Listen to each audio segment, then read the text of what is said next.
stress. Hi guys, it's me, Elena, and my best friend, Plato, and welcome back to our linguistic channel. And today I'm back with a video for my foreign subscribers, for my foreign language lovers, because I'm gonna talk about Russian, my mother tongue. So, some of you say that I'm biased because I prefer French to other languages. Well, it's not completely true. It is actually wrong. I don't prefer French to other languages, I prefer Russian to other languages. So I'm still biased, but in another way. Being a native Russian speaker, I obviously can think of Russian the same way I think of English and French, which I speak every day, or German and Spanish, which I learn every day. But the fact that I've been studying Russian as a foreign language for a while already makes me think of it differently. I mean, it makes me actually think of it and analyze it. So as I ask myself, why do we use this particular form in this sentence? And what is the right way to explain this to a foreign student? This is a kind of a reflection that we normally do only while speaking a target language. And it is much easier to find the right answer in this case than while speaking your mother tongue. But in my opinion, the habit to constantly question yourself about your mother tongue is a great way to stop taking it for granted and to realize how amazing, in fact, it is. Works not only for languages, by the way. Yeah, well, I think it's enough of an introduction, so let's go. So, what to expect if you want to learn the Russian language? Well, first of all, the Cyrillic alphabet. It deserves some special introduction because it looks like it causes trouble even to students from Asia, and they use hieroglyphs. In fact, the alphabet is not that hard to comprehend. You just need to learn these 33 letters, but twice. First, you need to learn how they look in books. Second, you need to learn how to write them. It sometimes can be very different, but not always. For instance, letter D. The first two that you see right now are how it looks in books, and the three other are the three different ways to write it. Or this one. This is letter T. First is the printed version, and second is the written one.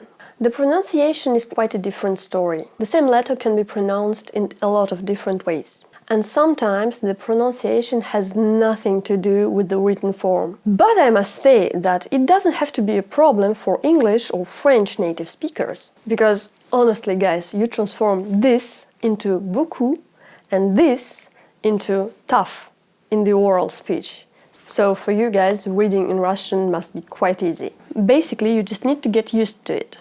So as always, it's about the number of contacts you make with this particular form. The most difficult and hence the most interesting part are sounds and letters that are unique to Russian, like these monsters, y, c, and tвердый знак.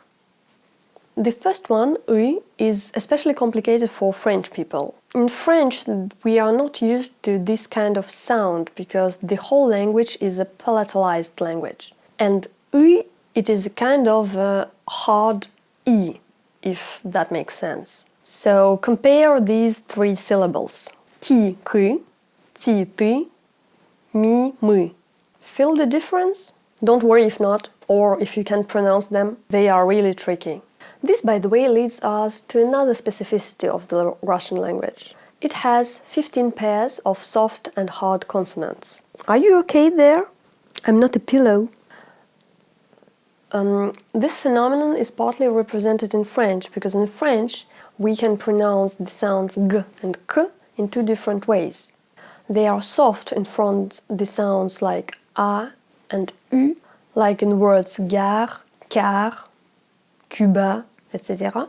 But in front of a nasal en, they are hard. Can, gan, marocain. Well, in Russian, almost every consonant can do that. And it is important to manage the difference while you pronounce Russian because it affects the meaning.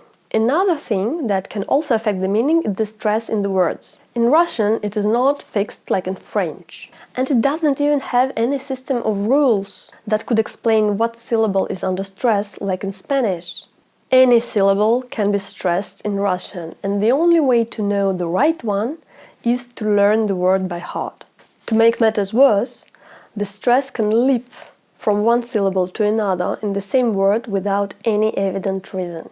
Take for instance the verb to begin, начать. The second syllable is stressed in the infinitive, but in the past tense, on начал, it switches to the first syllable. In this case, the meaning is not affected, this is just the way we pronounce it. But there are words that shouldn't be confused, and the easiest and the most popular example is замок and замок. You can even come across a whole sentence made of two similar words.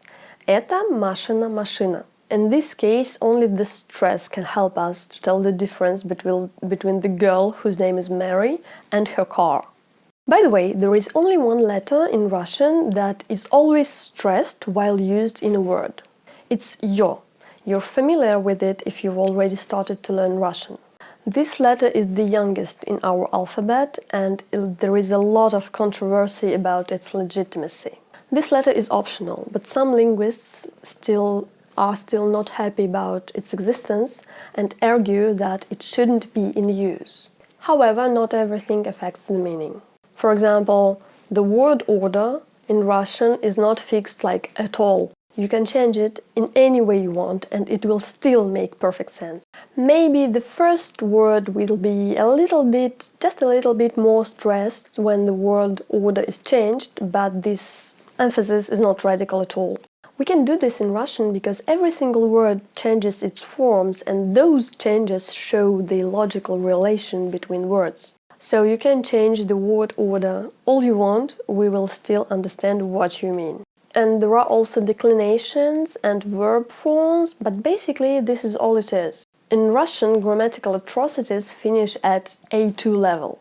Instead, there is only 3 tenses in Russian: present, past and future. So there is no need to question yourself which one of these 23 French tenses or 16 English tenses to use. Also, there is no such variety of articles. I mean, there are no articles at all.